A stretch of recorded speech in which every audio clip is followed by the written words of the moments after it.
नमस्कार विद्यार्थी मित्रांनो, आपल्या सर्वांचं स्वागत आहे ज्ञानमुद्रा अकॅडमीच्या ऑफिशियल यूट्यूब चॅनलमध्ये.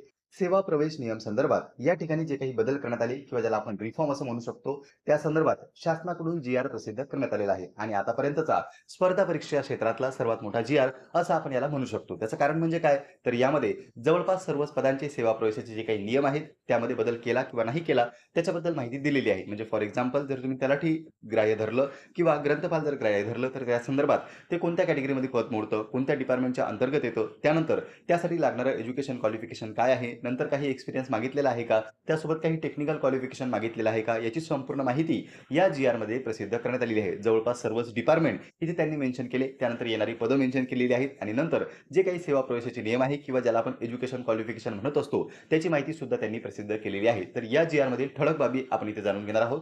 तुम्हाला जर संपूर्ण जी आर डाउनलोड करायचा असेल तर तो ऑलरेडी आपण आपल्या टेलिग्रामला टाकलेला आहे. त्या ठिकाणाहून तुम्ही डाउनलोड करू शकता आणि ज्या पदाची तयारी करत असाल त्या संदर्भात माहिती मिळू शकता. जी आर मधील ठळक बाबी इथे आपण जाणून घेणार आहोत. चला तर मग स्टार्ट करूया आजच्या व्हिडिओला. तुम्ही जर आपल्या चॅनलवर पहिल्यांदा आलेले असाल तर चॅनलला सबस्क्राईब करून घ्या, कारण की अशीच नवनवीन माहिती इथे तुम्हाला मिळत असते. त्यापूर्वी पहा विद्यार्थी मित्रांनो, जर तुम्ही टी परीक्षेची तयारी करत असाल तर त्यासाठी उपयुक्त असणारं पुस्तक आता महाराष्ट्रात सर्वत्र उपलब्ध झालेलं आहे. ते म्हणजे smart study publication Vitthal Rautwar सरांचं प्रश्नपत्रिका संच. यामध्ये 3,390 पेक्षा जास्त प्रश्नांचा समावेश करण्यात आलेला आहे आणि तसेच 2013 पासून ते 2025 पर्यंतच्या ज्या काही झालेले प्रश्न आहेत त्या सर्वांचा समावेश इथे करण्यात आलेला आहे. तर नक्कीच तुम्हाला याचा फायदा हा लेखी परीक्षेसाठी होऊ शकतो. म्हणून जवळच्या कोणत्याही बुक स्टॉलवर जाऊन तुम्ही हे बुक खरेदी करू शकता किंवा या पुस्तकाविषयी जर तुम्हाला अधिक माहिती हवी असेल तर दिलेल्या नंबरवर सुद्धा तुम्ही कॉल करू शकता. आता जाऊया आपण आपल्या आजच्या व्हिडिओकडे. तर पहा विद्यार्थी मित्रांनो, थेट आपण जी आर वर आलेलो आहोत. 5 तारखेचा हा जी आर आहे आणि याच्यामध्ये टायटल काय, तर भरती प्रक्रिया सुसूत्रीकरण किंवा सुधारणा. इथे तुम्ही पाहू शकता अगोदर विषय मांडलेला आहे, प्रस्तावना मांडलेला आहे आणि सर्वात मेन मुद्दा जर आपण पाहिला तर वरील बाबींचा विचार करून पद भरती प्रक्रिया एकसंध, सुलभ, परिणामकारक व कालबद्ध करण्यासाठी सुधारित परीक्षा पद्धती, संवर्गाचे तर्कसंगत वर्गीकरण, सेवा प्रवेशांचे नियम सुसूत्रीकरण आणि निवड प्रक्रियेचे प्रमाणीकरण करण्यासाठीचा प्रस्ताव माननीय मंत्रिमंडळासमोर सादर करण्यात आलेला होता. माननीय मंत्रिमंडळाने 13 एप्रिल 2026 रोजीच्या बैठकीमध्ये त्यास मान्यता दिलेली आहे. म्हणून काय झालं आता, जी काही 13 एप्रिल 2026ला बैठक झालेली होती त्यातील मंजुरीनुसार भरती प्रक्रिया सुलभ करण्याच्या दृष्टीने खालीलप्रमाणे सुधारणा करण्यास मान्यता देण्यात येत आहे. म्हणजे मान्यता मिळाली आहे. मंत्रिमंडळासमोर प्रस्ताव मांडण्यात आलेला होता. बरेच विभाग असे होते की ज्यामध्ये सुधारणा करणं गरजेचे होते, कारण की नियम जे लागून आहेत किंवा जे सेवा प्रवेशाचे नियम होते ते खूप जुने झालेले होते किंवा त्याला बरेच वर्ष झालेले होते आणि त्यामध्ये जिल्हा परिषद भरती असो किंवा इतर कोणत्या भरती असो तिथे आपल्याला गोंधळ उडालेला दिसतो. ज्या भरत्या एक डायरेक्ट महाराष्ट्र लेवलवर होतात तिथे तर प्रॉब्लेम नव्हता, पण मात्र ज्या भरत्या जिल्हा लेवलवर पार पडल्या जातात किंवा जिल्हा परिषदच्या अंतर्गत आलेल्या भरत्या होत्या काही काळामध्ये, तर तिथे तुम्हाला वेगवेगळी पद्धत अवलंबताना या ठिकाणी जिल्हा परिषद दिसली होती. त्या दृष्टिकोनातून हे अत्यंत महत्त्वाचं होतं, गरजेचं होतं. सेवा प्रवेश झालं, क्वालिफिकेशन झालं, एक्सपिरियन्स झालं, हे स्पष्ट करणं गरजेचं आहे. म्हणजे त्यामध्ये विद्यार्थ्यांना क्लिअर समजून जातं की आपण पात्र आहोत किंवा नाही आहोत. इथे पहा विद्यार्थी मित्रांनो, जर आपण ठळक बाबी पाहिल्या तर अगोदर त्यांनी मान्यता दिलेली आहे त्याची माहिती दिली. नंतर यामध्ये काय काय गोष्टी आहेत, पात्रता आहे, निकष आहे, शैक्षणिक पात्रता असो, अनुभव असो, प्राधान्य असो, कौशल्य असो किंवा इतर ज्या काही गोष्टी आहेत त्या सर्व त्यांनी मेन्शन केलेल्या आहे. सुरुवात जर आपण पाहिली तर सुरुवातीला थेट मुद्द्यावर येऊया. या ठिकाणी मध्ये तुम्ही पाहू शकता की कंटेंट्समध्ये जर पाहिलं तर सुरुवातीला आहे राज्यसेवा, त्यानंतर आहे महाराष्ट्र अभियांत्रिकी सेवा, महाराष्ट्र कृषी सेवा, महाराष्ट्र पशुसंवर्धन किंवा मत्स्य व्यवसाय सेवा.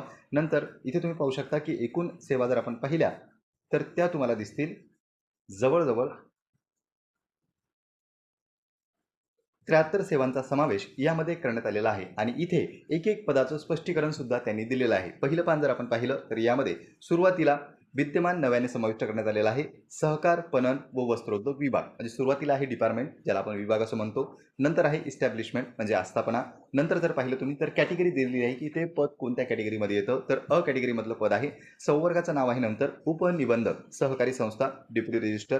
नंतर जर पाहिलं तुम्ही तर नॉमिनेशन डिटेल्स आहे. यामध्ये प्रोसेस डिग्री म्हणजे डिग्री तुमच्याकडे असणं गरजेचं आहे किंवा अदर क्वालिफिकेशन जर असेल त्याच्या लेवलचं ते सुद्धा इथे चालू शकतं. नंतर जर तुम्ही पाहिलं तर कोणताही बदल या ठिकाणी जी काही निवडीची पद्धत होती किंवा जी काही पुढील पद्धत आहे त्यामध्ये करण्यात आलेला नाही. त्याचं कारण म्हणजे काय, तर कॅटेगरी 1चं पद आहे. ऑलरेडी राज्यसेवेमधून असे पद भरले जातात, त्यामुळे इथे बदल करण्यात आलेला नाही. पण जर तुम्ही खाली आले तर तुम्हाला नंतर गट ब चे काही पदे दिसतील.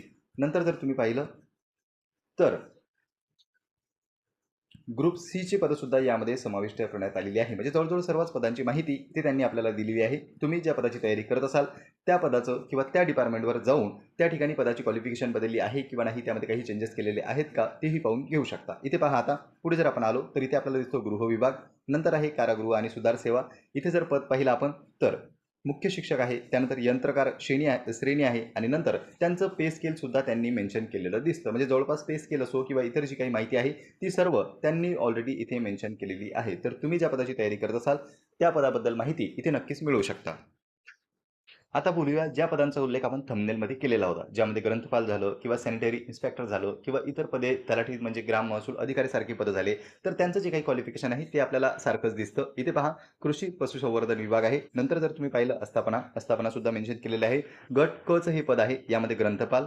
आणि इथे पाहू शकता तुम्ही, जो काही सेवा प्रवेशातील नियम होता ऑलरेडी बिफोर, तर तो पहिल्या कॉलममध्ये आहे आणि त्यामध्ये जर बदल करण्यात आलेला असेल तर तो शेवटच्या कॉलममध्ये आपल्याला दिसतो. म्हणजे आफ्टर रिफॉर्म जे काही बदल करण्यात आलेले आहे ते शेवटच्या कॉलममध्ये त्यांनी मेन्शन केले. इथे जर तुम्ही पाहिलं ग्रंथपाल पदासाठी, तर bachelor's degree in any stream plus B lib or certificate in, म्हणजे लायब्ररीचं जे काही सर्टिफिकेट आहे ते तुम्हाला असणं गरजेचं आहे किंवा तुम्ही बी लिव्ह असणं गरजेचं आहे आणि बॅचलर डिग्री सुद्धा तुमच्याकडे असणं गरजेचं आहे. प्लसमध्ये मेन्शन केलेलं आहे त्यांनी, म्हणजे अतिरिक्त आणि असं तिथे आवश्यक आहे. नंतर जर तुम्ही पाहिलं ऑरमध्ये त्यांनी काय दिलंय, प्रेफरन्स क्वालिफिकेशन नॉट रिक्वायर्ड, म्हणजे जे काही प्रेफरन्स दिले जात होते त्याबद्दल कोणतंही इथे मेन्शन केलेलं नाही आणि कोणतीही गरज या ठिकाणी त्यांनी सांगितलेली, म्हणजे नॉट रिक्वायर्ड डायरेक्ट त्यांनी मेन्शन केलेलं आहे. तर हे स्पष्टरित्या त्यांनी सांगितलंय की प्रेफरन्स क्वालिफिकेशन नॉट मेन्शन केलेलं आहे किंवा नॉट रिक्वायर्ड, म्हणजे त्याची आवश्यकता नाही. जे तुमच्याकडे बेसिक डिग्री असेल त्याच्या भरोशावर तुम्ही या ठिकाणी फॉर्म भरू शकता, परीक्षा देऊ शकता आणि त्याच बेसिसवर तुमची निवड केल्या जाणार आहे. प्रेफरन्स कशाबद्दलही दिल्या जाणार नाही. तर याबद्दल स्पष्टरित्या माहिती इथे त्यांनी दिलेली आहे. असे जर आणखी पद आहेत, तुम्ही स्क्रोल करत गेले तर जवळपास सर्वच पदांची माहिती ती तुम्हाला मिळू शकते. तर पहा विद्यार्थी मित्रांनो, कमेंट करून नक्की सांगा की तुम्ही कोणत्या पदाबद्दल या ठिकाणी उत्सुक आहात, कोणत्या पदाची तुम्ही तयारी करताय, त्याच्याबद्दल तुम्ही माहिती मिळवली का? मिळवली नसेल तर जी आर डाउनलोड करा. तिथे डिपार्टमेंट्स पहा तुमचं, त्यानंतर जे काही पद असेल ते पहा आणि त्यामध्ये काही बदल झालेले आहेत किंवा नाही तेही तुम्ही कमेंट बॉक्समध्ये कमेंट करून सांगू शकता. पुन्हा भेटूया आपण अशीच एका माहितीपूर्ण व्हिडिओमध्ये. तुम्हाला जर एखाद्या पदाबद्दल माहिती असेल तर नक्कीच कमेंट करून तुम्ही प्रश्न विचारू शकता किंवा इतर भरतीबद्दल जर तुम्हाला माहिती हवी असेल तर तेही तुम्ही कमेंट करून विचारा. नक्की आपण पुढचा व्हिडिओ त्या टॉपिकवर घेऊन येऊ. पुन्हा भेटूया अशीच एका माहितीपूर्ण व्हिडिओमध्ये. नमस्कार.